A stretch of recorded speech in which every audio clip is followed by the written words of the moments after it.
This is the most, I don't know. Is it the most disastrous stream? It's one of them. It's definitely top 10. I would agree with that. Sure.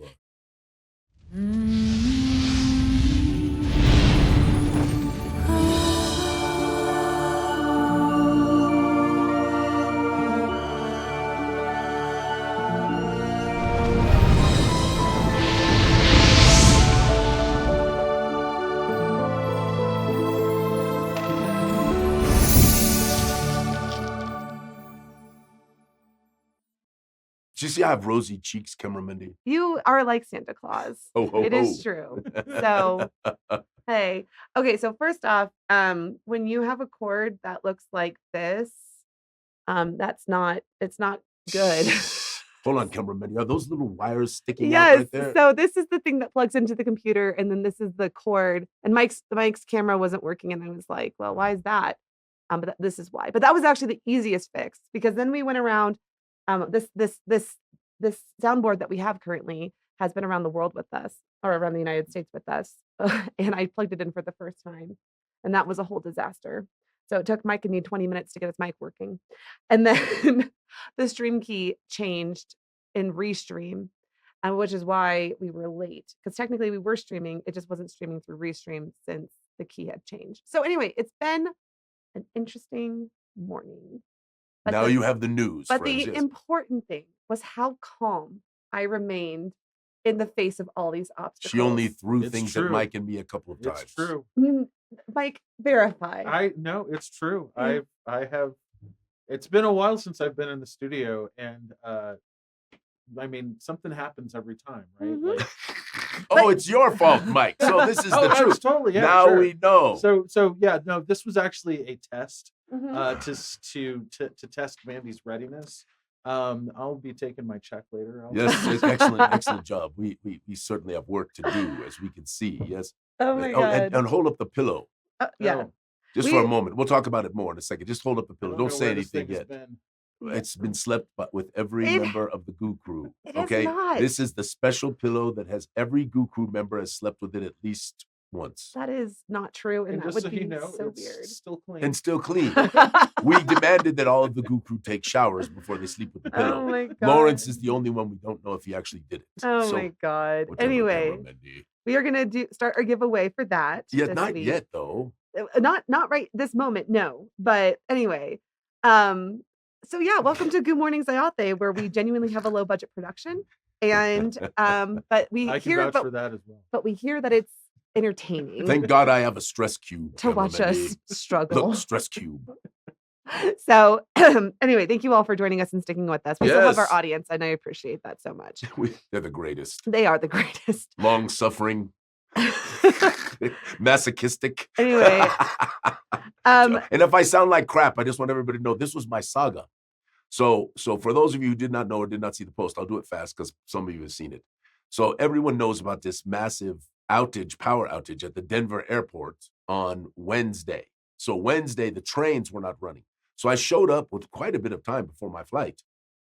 And you can't get on the trains. And people are just packing in and coming in. And more people are coming into the airport, more and more. And if you saw pictures of it, I could not see it from where I was. But if you saw pictures of the level, the train station level. So for those of you who do not know, Denver has this train that runs in between. But the way you get to the train is you go into the airport, each one of the terminals, and you go down these escalators, down into this huge pit. You know what I'm talking about, Mike? That huge pit down there? Yeah, you can't get to the gates without a train. So yes, you can get to A gates. We don't need to get all right, details. Don't need that. Anyway, okay. But that pit, Mike, it was so packed with people. They looked like sardines down there. And so there was no way I was making my flight. So I called Camera Mandy and said, Mandy, we got to do something. Can we change my flight? Do you think it's possible? She'd made my reservations, dear kind person that she is. So I'm sorry. No, employed. Dear kind person, employed. Alphinius I want you to understand something. Alphinius' assistant. I want you to understand something. I want you to listen to me right now because I'm being serious as a heart attack. Okay?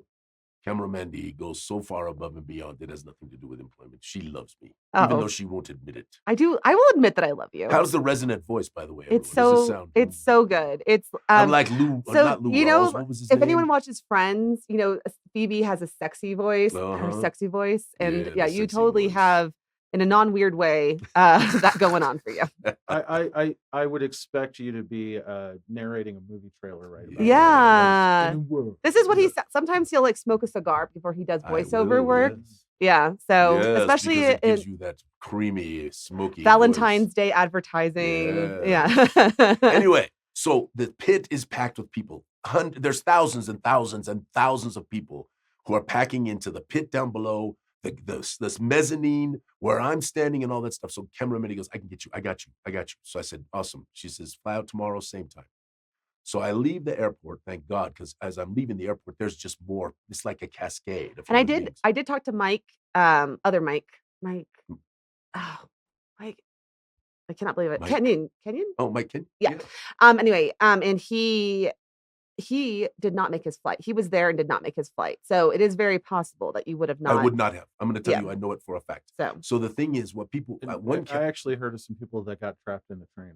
Oh, God. Can you imagine? Yeah. Oh, God. Standing there and it goes like, dark, right? Crap. Oh, that's like a horror movie. I mean, that's the best. Dun-dun. In fact, this morning I was driving into the stream. The radio. Edmund Stone's radio show, the score.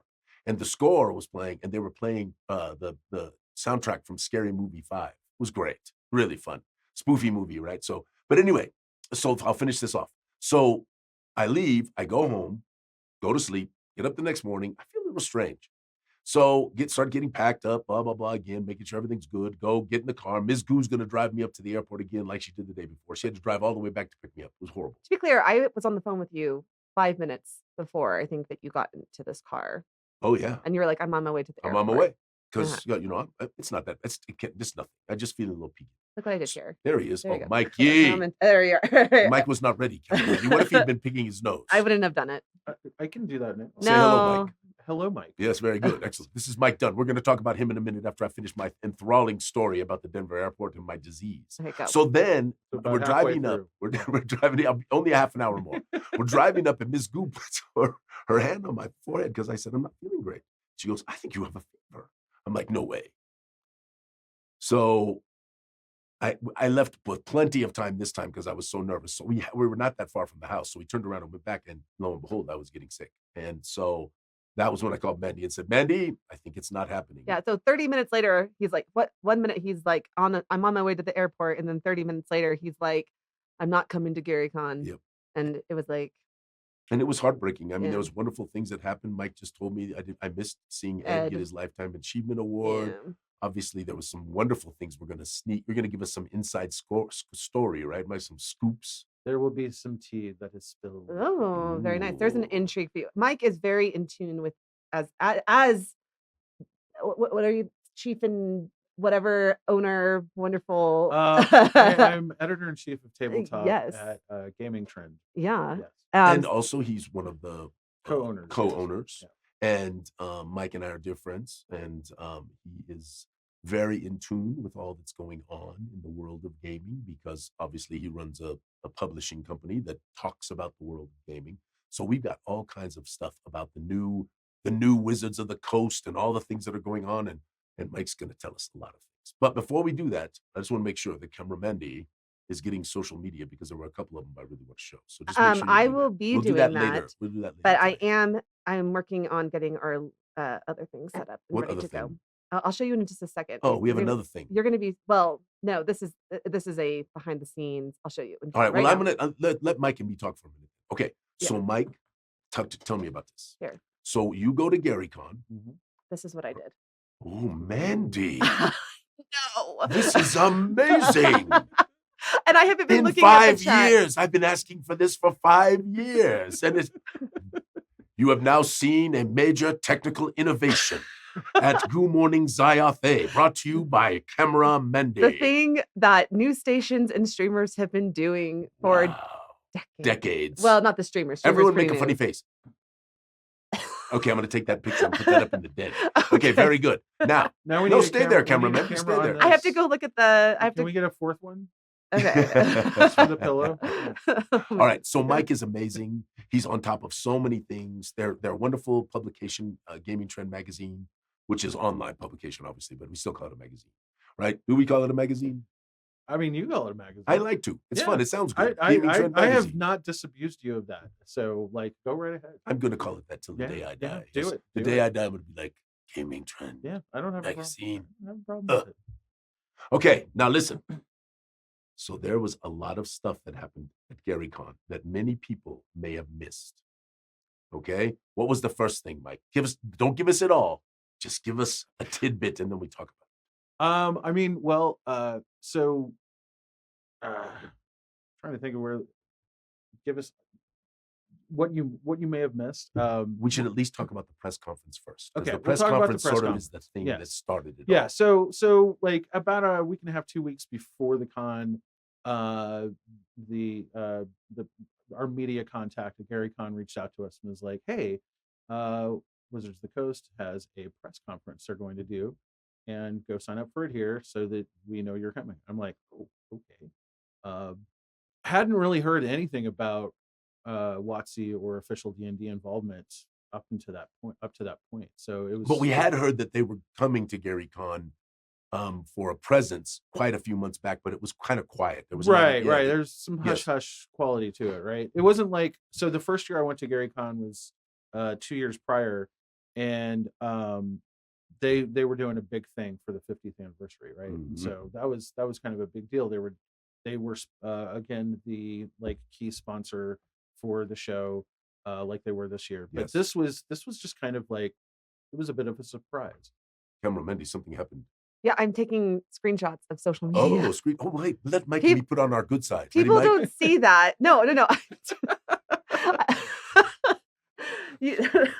Someone else screenshot that. I'm doing screenshots of Facebook social media. Oh, very Got good. it. Yes, Okay, yes. all right. The thing that As you long just as asked. it wasn't another technical difficulty. No, Okay, so we no. 50th Yes, anniversary, yes. they sponsor, and now All they're right, so- sponsoring again this year. Yeah. So we get there, and it's Dan Ayub, the new head of D&D at WotC, and Luke sitting at a table, and it's just a small gathering, and You basically took us some pictures. We saw some stuff, Yes, so very, yeah, very good. yeah. Okay.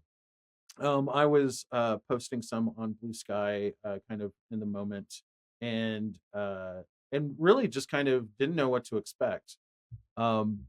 But So they really had not overhung at all. They just said there's a press conference, show Yeah. up.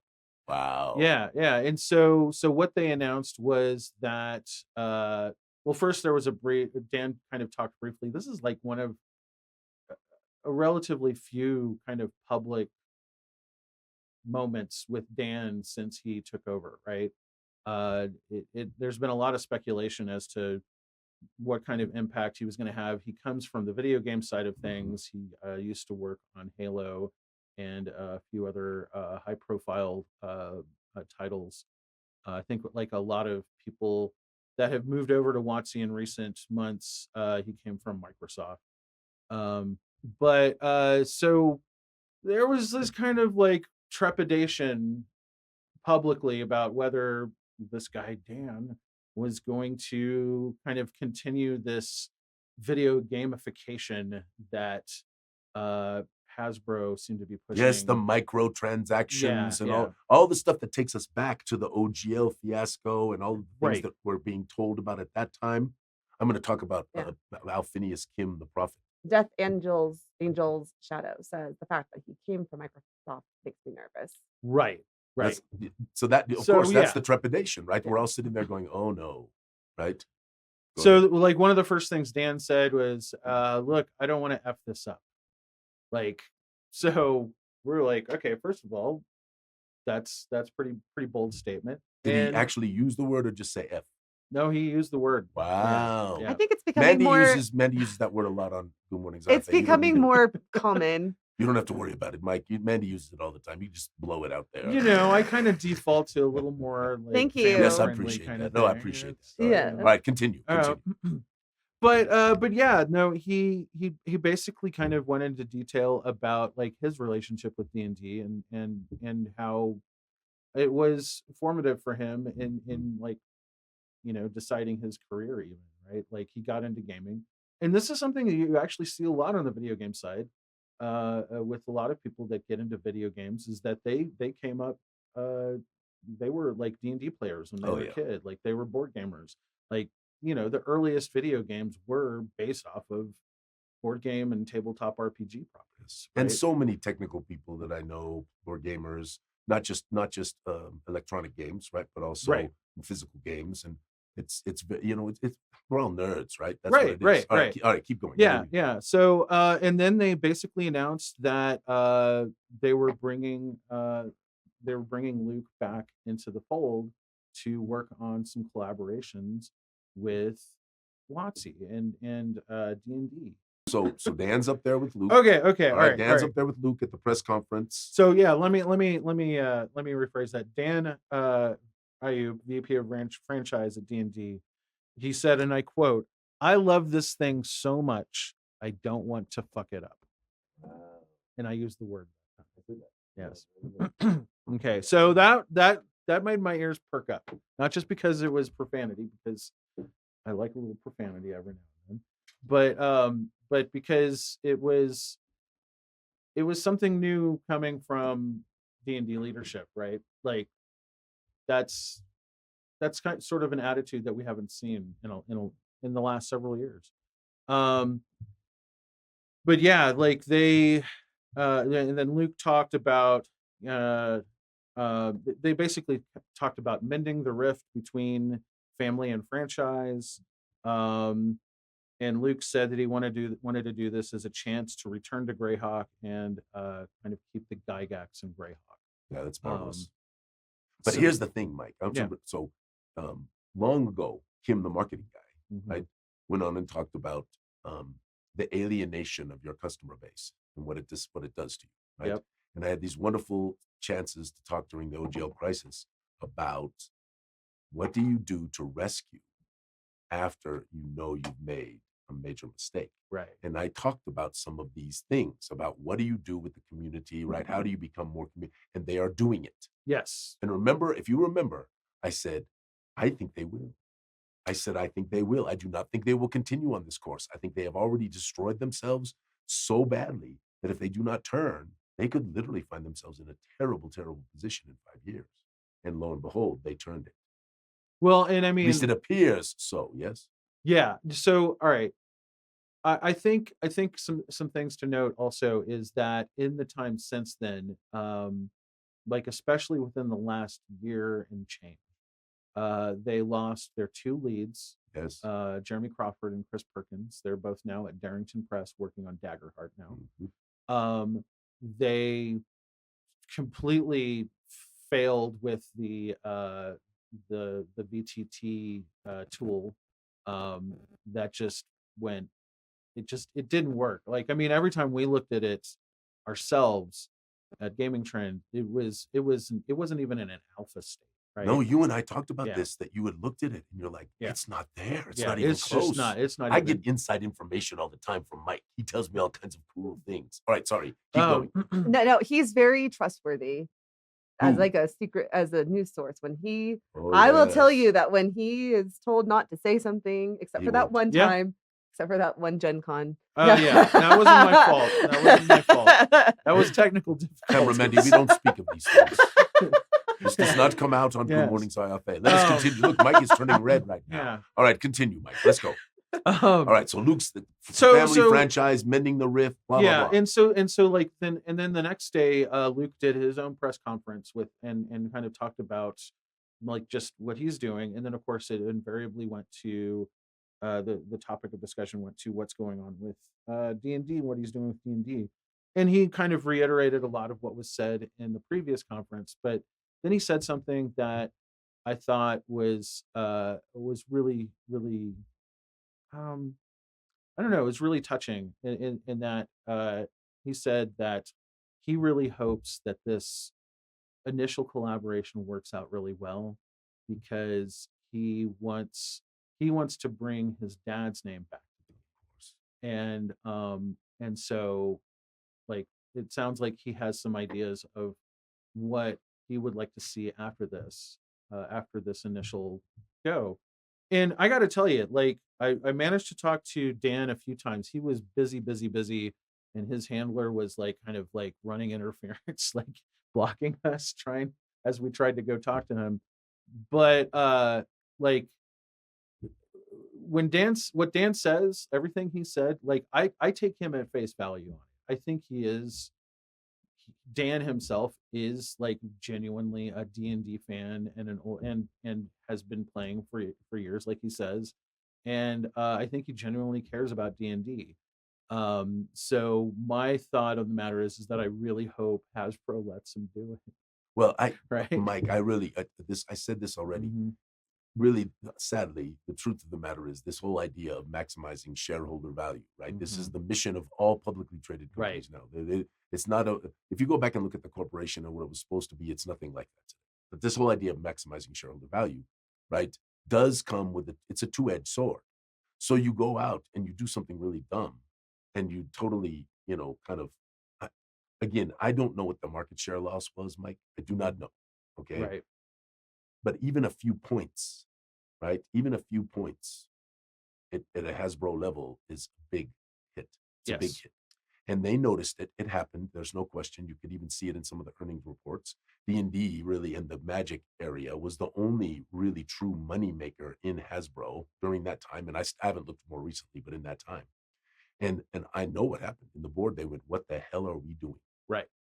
Yep. What the hell are we doing? And they looked across at the CEO, and then the CEO looked back at what's his name, who was the head of the D&D group. I can't remember his name, and says, "What the hell are we doing?" And all of a sudden, everything changed very, very rapidly. People got moved out, right?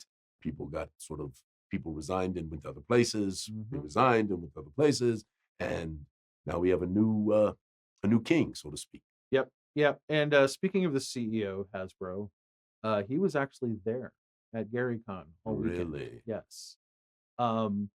So I really did so. Matt, so wait a minute. Chris Cox So wait a minute. himself. Yes. Yeah. So Mike. So did anyone know? I mean, Was it's this not like like he was incognito? hiding, but they weren't like no one announced him or like he didn't talk to anybody. He He never just came to there. the front. Never. Yeah.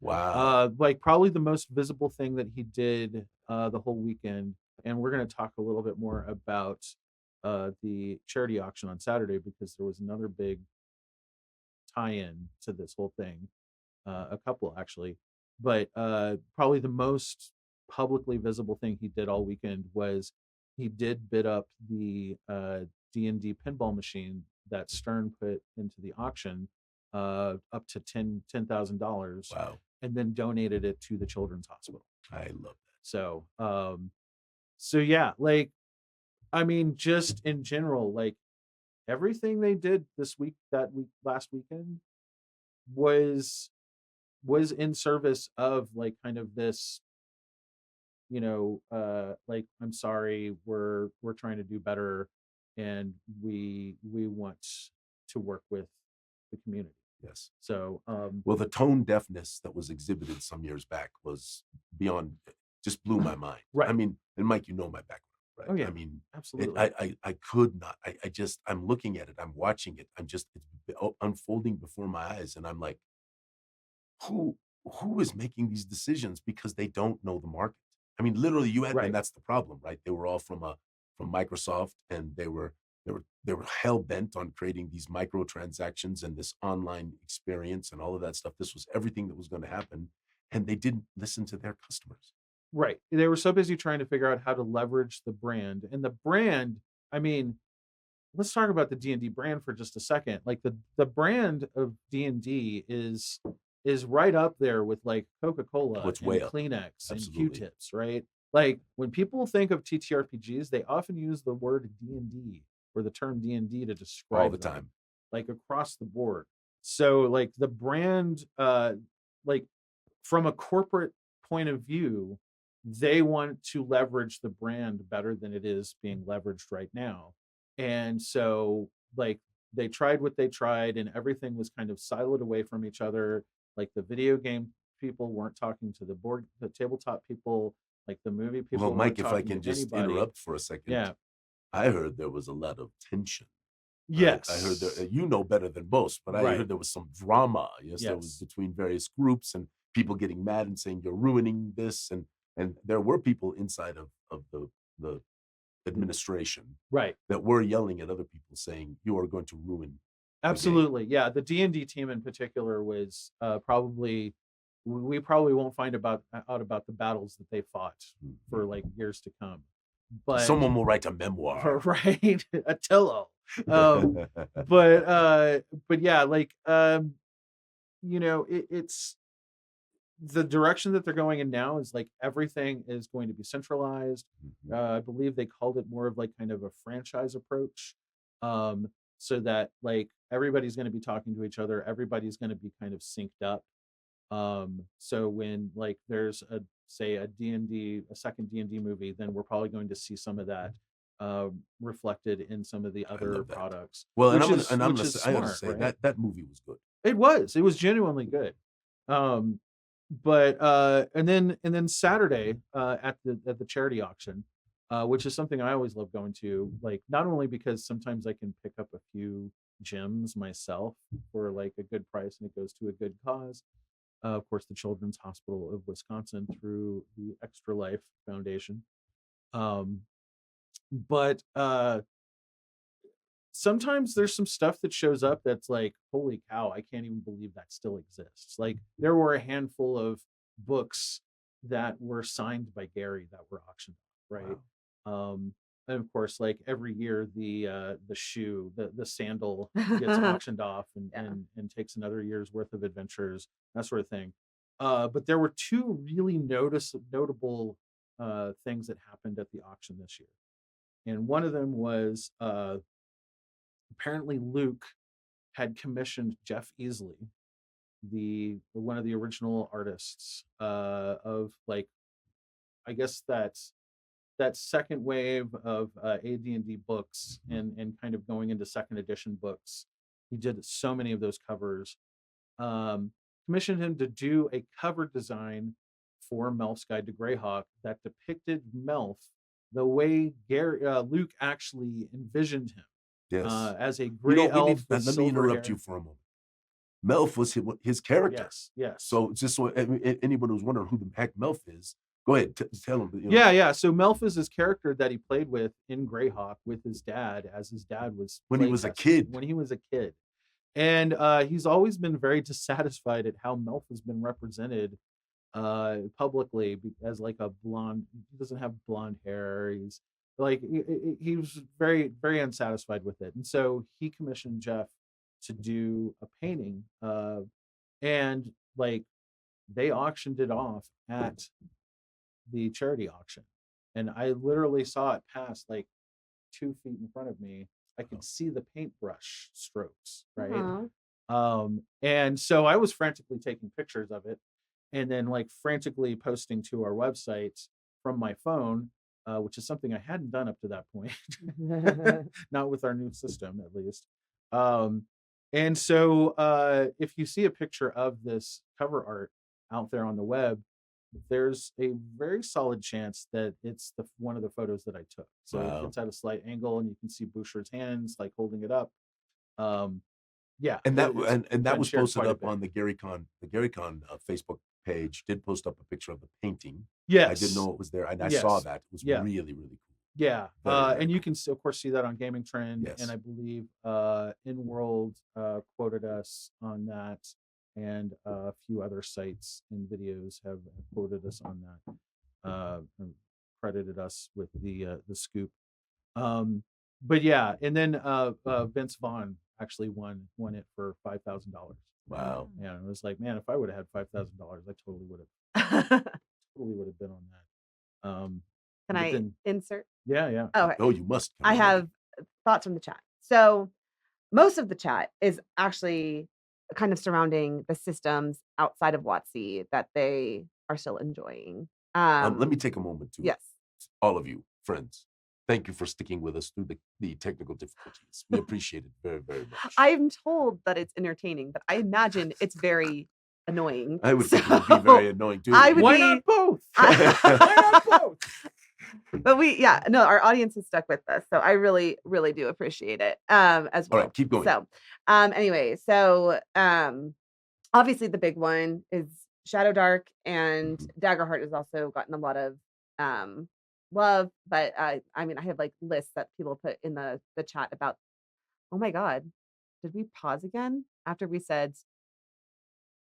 I might be frozen. Tell me we're not frozen. What's the chat saying? Ugh. No, you're up. Okay, good. It's just frozen on our side. It's nothing my but trauma screen. this morning. Oh my Fortunately, God. Are we she didn't- on? Are we off? Are we on? Are we off? Yes, Are we on? Are we off? Mike, it's fortunate that she didn't act the way she did before because we were still on. I did not. I was so calm. I was so All calm. right, it's true. Okay, so what's I have what's chat found saying? my inner peace. right. Okay. I had Kobold, Paizo, Frog, God Games, Free League, Press, Gooey. So obviously these are the third-party publishers. And then system-wise, like Starfinder, Pathfinder, Dragonbane. Oops.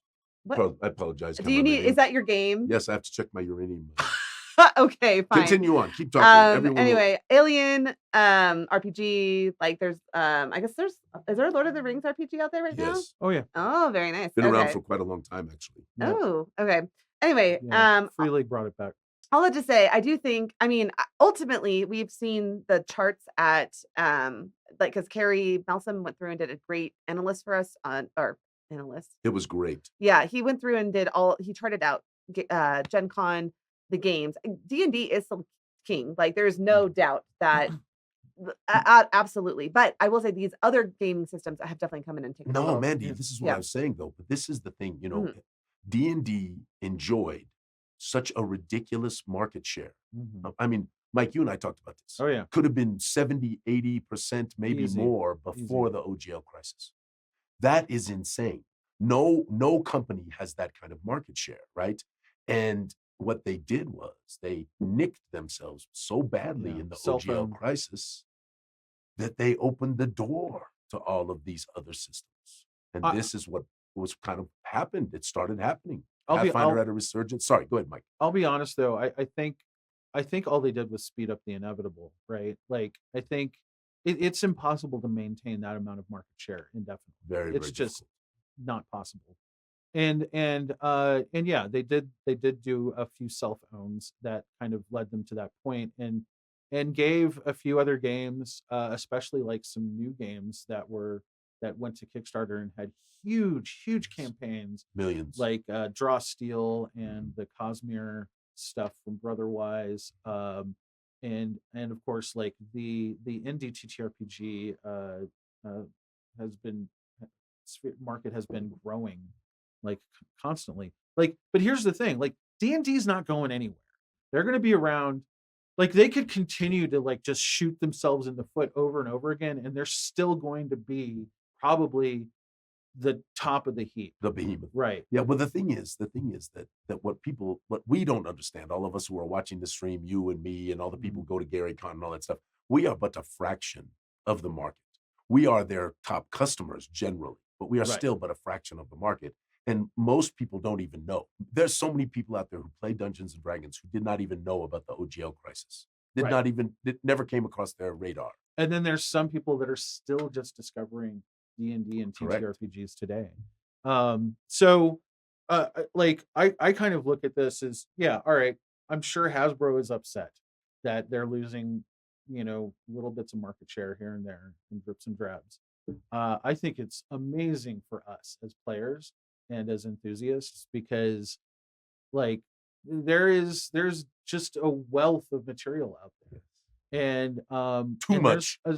Too much, but a lot of it is really, really good. Of course. I actually got to play a game of Daggerheart, higher, like a 5th level game of Daggerheart, which is higher than I've played yet, at GaryCon, and had a blast. And actually found out after the fact that Jeremy Crawford was running Daggerheart games at GaryCon. Wow. And I was like, what? Darn it. I would have loved to have done that. Dagnabbit. I know, right?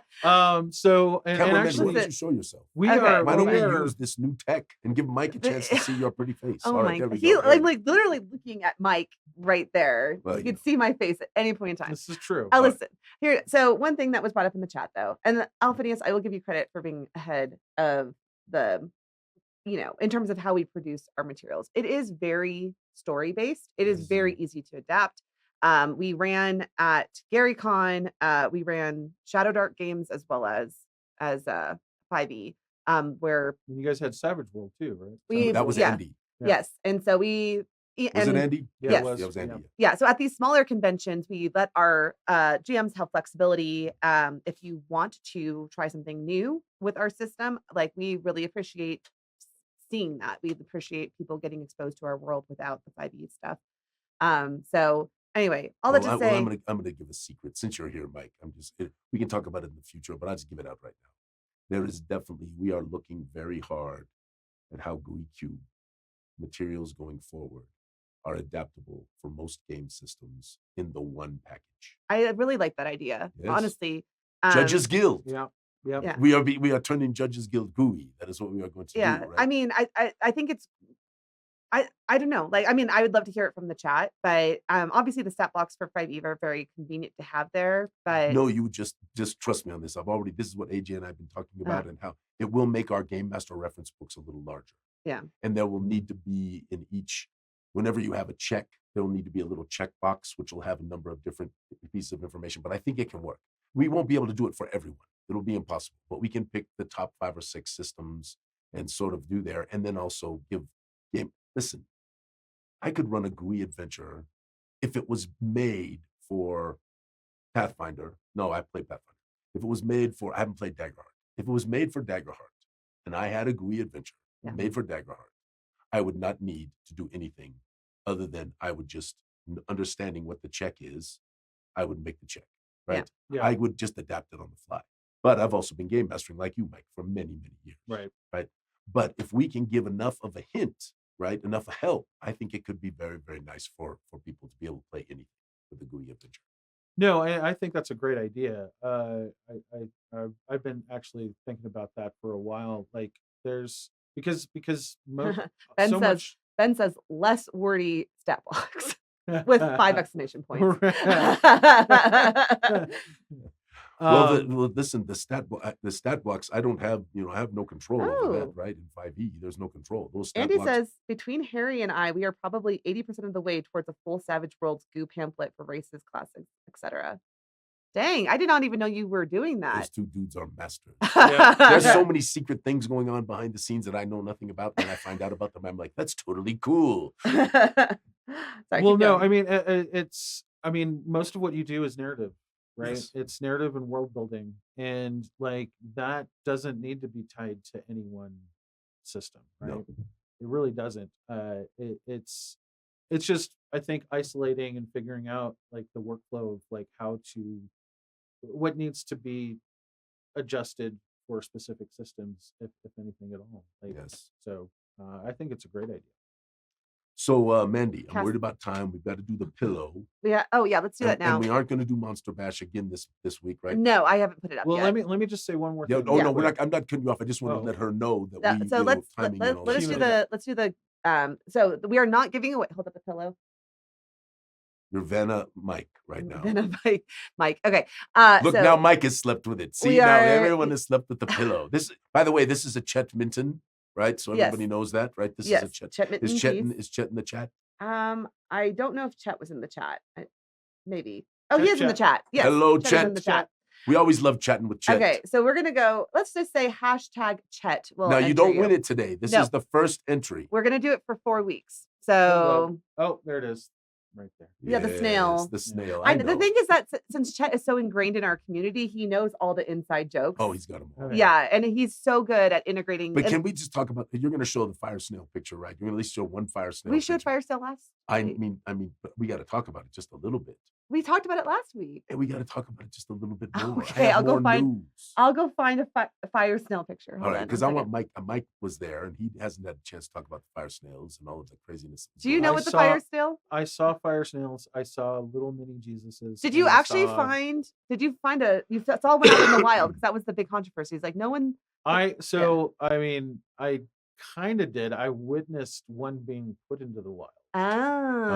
But you did not get one.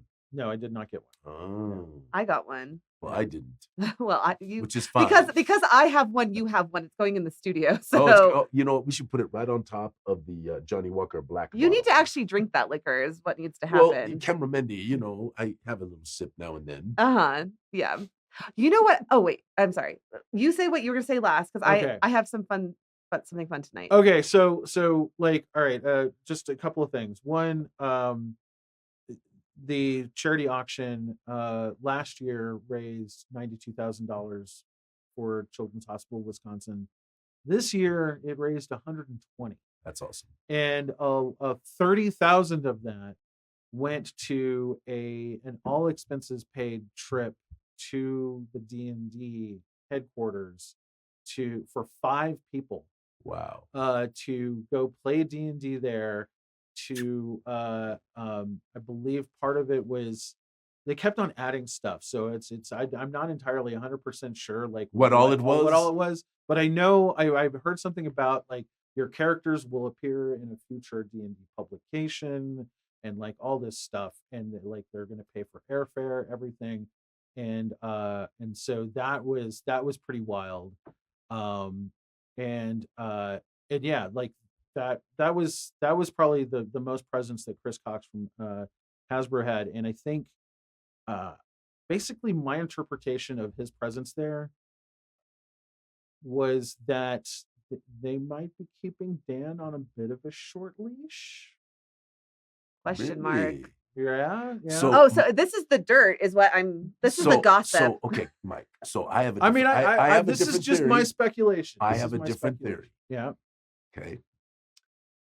I think that they are trying now, very, very hard, to say we appreciate the community. Yes. And a secret thing like what Cox did. Okay, this is kind of secret because he's not out in front. Right. Dan needs to be out in front because he leads the D&D group. Yep. I think what he was doing was showing support.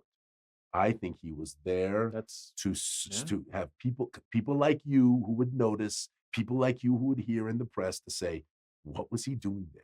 Why was he there? It creates interest, right? It creates a little bit of discourse because you and I are sitting here talking about what could it be, right? What could it be? Because we don't really know.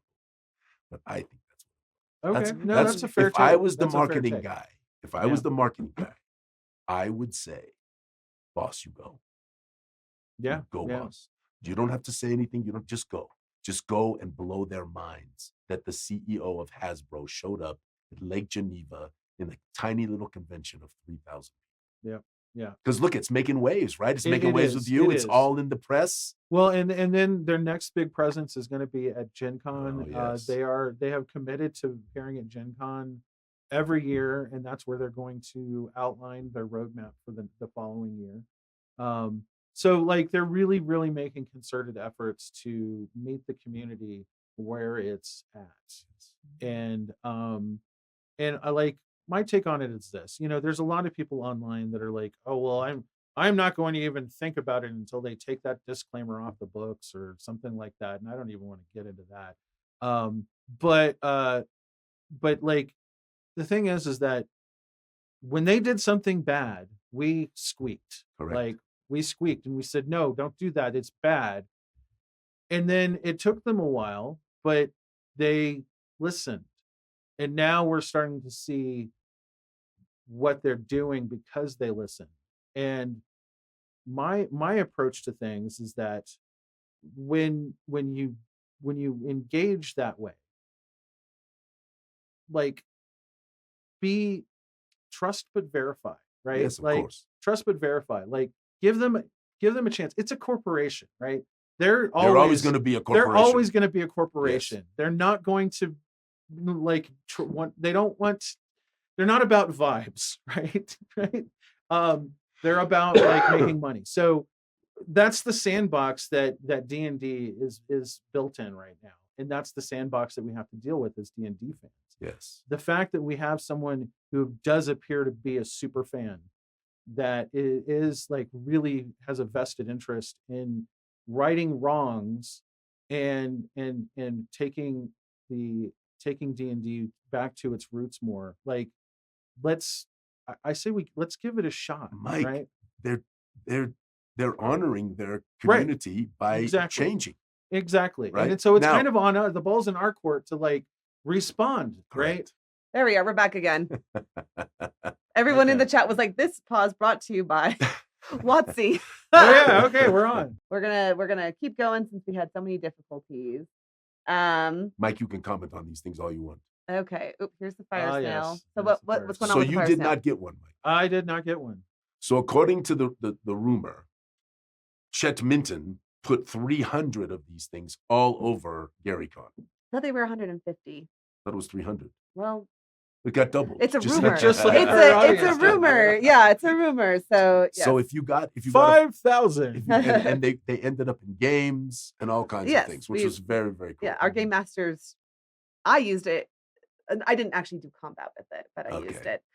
I had at the Dark Tides night, everyone kept repeating, "Are you worthy? Are you worthy?" And then it was the snail who was controlling all of them. Oh, nice. So All right, real quick. What's Yes. next? okay. Well, I thought you had like an announcement or something. Well, I kind of gave it away already. That What Gooey was the gonna- announcement? Gooey was going to kind of move to the sort of all-inclusive. Oh, I thought you had an announcement specifically about the fire snail. No, which no. is I why just you thought. I just wanted- thought. okay, you know, that's I just fine. want If to you make sure hadn't Chet guessed, got this credit. is an unscripted show. Okay, that's fine. Okay, Alphinius, you got your. I wanted to talk about these. Yeah. So, Mike, these are our new gooey red dice that were part of the Kickstarter, and they are beautiful, done by our marvelous friend John Federkins and his team at Roll for Initiative. But I did happen to notice that the skull in the 20-sided dice, at least with my set, was slightly askew, which means these are loaded dice. Ha Hopefully loaded in the right way. I mean, I guess if you're a DM versus a player. it's probably not your first set of loaded dice, is it? No. I don't think so. Yes, I break them out whenever I have a party that's really bugging me. Okay, so our evening at home print got signed by a ton of people at GaryCon. Yeah, So really.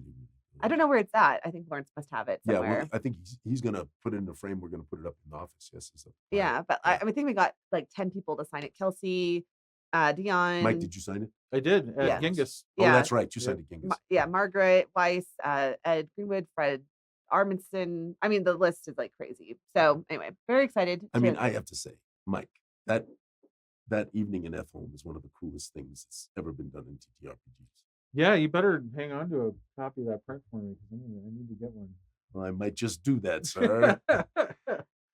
Okay, the team of Guys and Gax, Lawrence Yeah. visited the facility that's shipping out our stuff. Got some pictures behind the scenes. So Yes, the adventure that was supposed to be in a wraparound cover is now in a box. yeah, I'm excited for people. Which reminds me, Dan, one of the things that Dan said is that they want to bring modules back. Yeah. Now I don't know what that we don't know what that means. Like if it's like the old Here's the school deal. format, As I but- said, Here's- why is here's all what I these know. things in books? Why are they Yeah. all in books? Here's what I know about WotC versus Gooey Cube. WotC is not going to, or is it going to cost cut the hell out of it to make it, as lean as possible on their budget. Gooey Cube has a CEO who is a fanboy and will stuff more stuff in it to give you the best value for your buck. So Yeah. you better believe our modules are going to be better than WotC's module. I'm sorry. That's what I You believe. heard it. That's You what I heard it believe. here. Okay. I think this Tomb of Guys and Gags, Mike, I think is so good. Yeah, think it no, is- I can't wait to get my copy. Yeah, it's so good. All right. Oh, this was from you guys played in this game. So Cruxit Clash at Genghis Con. We did like a new player versus player experience. Oh yeah. This was a picture from Amber and her table of doing Cruxit Clash. Oh, that was Something really weird was That going was on my there. table. Mike. Yeah. Yes, you were there. You. I Oh, was- you are. Yeah, Yeah. I'm just off. I'm off to. You're the off left to the there. left. Yeah, because Yeah, there's Dave. that's Dave. Yeah. Yeah. So anyway, so Amber and the writing team, so it was Amber, Casey, Redkin, and Iad, got a lot of great feedback on Cruxit Clash, and I think they're gonna do another version of it for next year. So Very should fun. be fun. Chet, we have like a whole Chet store in our Mandy, merchandise. I'm getting the shoes. You need to get the and I'm going to wear them shoes. with the pants. You absolutely. So Casey says we are going to try. So no promises there. And that's totally fine. Casey, if you want to come out with something in 3 years, that's totally fine. Okay. This was just a funny meme. Running a Norse campaign. Expectation. It's like serious Vikings. Reality. 877 cash. No. Okay, anyway. Just hilarious. Show that to Andrew Valkasas. You want to talk about great marketing? Great So good. marketing. Excellent marketing. Call J.G. Wentworth. 877 cash now. I mean, yeah, it's so good. Okay. Cheyenne Gaming Joe, Convention. this is awesome. Yeah, Charity reached out to me. I'm just gonna be running some games, so keep an eye out. Cheyenne Gaming Convention happens at the same hotel as Genghis Khan does. We are not officially affiliated with them, but a bunch of the people who live here are going to be running games. So Nice. check that out. I might try to sneak up there for a day. Yeah, very quickly. What the heck was this? So let's finish with this one. This will be the last one. Okay. All right. So Mike, as you know, we're doing the Temple of Inquinacious Evil. Yes. And the Temple of Inquinacious Evil is a nod to the wonderful temple that Gary wrote so many years ago. Indeed. It's an homage. Well, those of us who played it, know that within that temple, there were 4 temples. And of course, in our world, we don't have elemental evil and anything like that. We have the 4 lords of corruption. This is the void door. Nice. And so I put it up because there was some people who said to me they were worried about the one monster on the right looking too much like a mushroom. And then I kind of wanted to see a void monster that could open its mouth and literally suck you into the void. And so we started playing around with it. And now Benjo has sent me a 3rd option. So we're playing around with this, but that is very cool. Yeah, that's super cool. I like the mushroom head personally.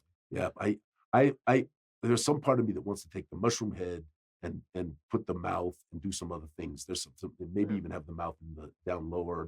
We're gonna mess around with it. Just stitch those 2 together as a gift, so it's like he's opening his mouth. Yes, right? that's exactly right. Show all 3 of us, Mandy. I'm working on it. I'm trying She's to trying to figure out where it's at. Maybe that's the problem. Okay. Mandy, is the triple. No, it's destroying not. us. It's restream. It is It's too much. 100% Too much. restream. You can't take it. Oh my goodness. Okay, listen. I have a very exciting thing that's happening tonight. Okay, tell us. Okay, And this is the last thing, so we can let these folks go. I mean, they could leave at any point in time, and they are still sticking around. So, in last year, the Colorado Symphony did the Fellowship of the Rings with, so it's like it's live, everything's live, the voices are live. So you had like this little boy come out and do the like the really high, ethereal thing. Anyway, and they play the whole movie, and all the music from the movie is live from the Colorado Symphony. And tonight is the 2 Towers. Wow. So I'm very, very excited. This is up in Denver. Did you know that Frodo is doing A rave? Elijah in would- Denver? Yeah, I saw that. I heard on tickets May went like 31st? yeah, Oh, went like of that. course, of course. So yeah, no, I've seen videos from his raves, and everyone gets dressed up, and it's just crazy and a good Very time. cool. So Very cool. anyway, Mike, thank you. Yeah. yes. We might have Always. to have you come back and talk a little more about this. Yeah, Because there's going to be more developments. Yeah, well, maybe after Gen Con, because there's going to be, that's when their next big presence is going to be. Yes. Mm. Now, one thing I should note is we are trying to get an interview with Jeremy Crawford soon. I've been talking to my contact at Darrington Press. Won't be able to talk about like anything that he's really working on. So, Right. But I think we don't need that, right? Like I think we can have an interesting conversation with Jay Craw without just by talking vibes. Just right? J. Craw, Yeah, man. just J. Craw. Just you J. know? Very Craw, cool. yeah, agreed. So And then we are working on a piece, kind of like a not a postmortem, but something a little more on the editorial side in regards to all of the announcements and stuff that happened at GaryCon. My lead tabletop editor, one of my lead TTRPG editors, is working on that. He was at the show with me, and we're going to try to get some direct feedback from Dan and from some of the rest of the team. Marvelous. So, All right. So definitely stay tuned to gamingtrend.com for that. That's what I was about to say. Yeah. Give them the yeah, all right. URL. Oh yeah. So yes, if you like content that is by humans for humans, definitely come to gamingtrend.com. We cover video games, we cover tabletop games, we cover 3D printing, we cover movies and film. We have a lot of exciting things happening. Our second season of Tabletop Throwdown launched last month, and we are airing every other Tuesday. And just come check it out. We've got a lot of super cool things happening. Mike, thank you. This was fun. Really, really fun. Even with Likewise. all the problematic circumstances. as Yeah, they I mean, say, you yes. know, I just blame. the important thing is that my blood pressure is still very like correct. See, I think Yeah. that might be the problem. Like if we had excitable Mandy here, this would have been Everything would taken have been care of. fine. Yes, you're right. I think Right? that's true. So Mandy, Oh my what drugs gosh. are you taking? All right, Mike, you do the line. May all your adventures be gooey. sticky. Be sticky. Sticky. That was wrong, but it's okay. Mike, do the line. May all your adventures. Be sticky. Yes, there you go. Bye-bye.